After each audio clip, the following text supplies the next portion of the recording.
देखो, बात ये नहीं है, बात ये है कि आप ये कानून क्यों ला रहे हो। ऐसी जब ये कानून ऑलरेडी बने हुए हैं, ऐसे कानून कि जो व्यक्ति को 2 साल की सजा हो जाएगी वो वास्तव में अपने पद छोड़ देगा, उसको उसके बाद चुनाव नहीं लड़ सकता। आप कह रहे हो, आपने नया बना दिया कि जो 30 दिन, अब बहुत सारी बिल में क्या क्या और चीज़ें हैं उनको बारीकी से पढ़ना पड़ेगा और आप लोगों से बातचीत करनी पड़ेगी और लोगों के सामने जाना पड़ेगा। आपने कहा जो मुख्यमंत्री बन जाएगा, जो मंत्री बन जाएगा, अगर उसको जेल चला गया तो उससे उसको रेजिग्नेशन देना होगा। तो क्या ऐसी आफत आगे भी 30 दिन में उसको रेजिग्नेशन देना होगा? ये तो सारी दुनिया को पता है। आप छोटा केस लगवाएंगे, जहां जिस मुख्यमंत्री नहीं चाहते, मान लो आप ममता बनर्जी को नहीं चाहते हो, कल को तेजस्वी यादव बन जाए, आप उनको नहीं चाहते हो, तो आप इस बिल के माध्यम से पकड़ो। 30 दिन कोई जमानत नहीं लेता, 30 दिन कोई जमानत नहीं लेता, उसको अपने पद से इस्तीफा देना पड़ जाएगा। और नया कोई मान लो मुख्यमंत्री बन गया तो हलचल मच जाएगी उनकी पार्टी में, तो कि भाई एक नया आप किसी को अधिकार दे दिया। तो जी बेसिकली ऑपोजिशन पार्टी को ये तोड़ने का काम के लिए ये बिल लाया गया है। कोई भी आजकल बिल आता है ना, उसके पीछे देश तरक्की करे ये मोटिव होता ही नहीं है।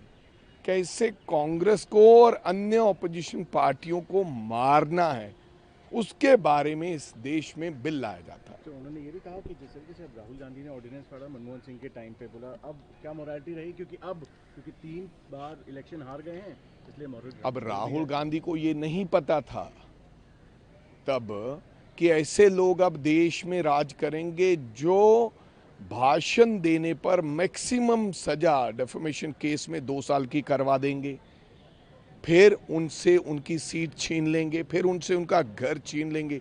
ऐसा थोड़ी होता था ऑपोजिशन पार्टीज में। पहले भी बीजेपी होती थी, अन्य पार्टी होती थी, इस प्रकार का नहीं होता था जिस प्रकार से काम चला। ये तो किसी को अंदाजा ही नहीं था कि ऑर्डिनेंस ऐसा बनेगा। वो तो अच्छे के लिए लाए थे राहुल गांधी ऑर्डिनेंस, लेकिन ये थोड़ी पता था कि उसका ये मिसयूज करेंगे। आज मुकम्मल तौर पर उस कानून का भी मिसयूज हो रहा है। मैं तो खुद कहूँगा, जब देश में कभी सरकार बनेगी तो ऐसे कानूनों के ऊपर विचार करना चाहिए। ईडी के कानून अलग अपने बना दिए, कितने बार सुप्रीम कोर्ट ने उनको रोका, कहा है, फटकार लगाई है कि ईडी अपने हदों से बाहर जा रही है। तो अब ऐसा सिस्टम हो गया इस देश के अंदर, कहने को डेमोक्रेसी है, वैसे तो मैं समझता हूँ डिक्टेटरशिप है।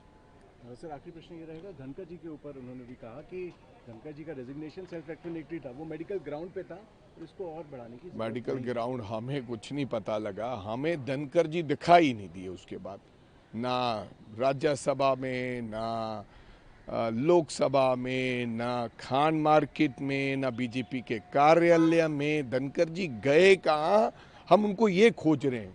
एक बार तो उनका चेहरा, वो तो इस्तीफा देने भी नहीं आए, खुद कहा हो कि भाई मैं इस ग्राउंड पे दे रहा हूँ। एक देश का वाइस प्रेसिडेंट हो और ऐसे खो जाए जैसे कोई चीज खो गई होती है, कमाल की बात है। मान गए वैसे बीजेपी वालों को।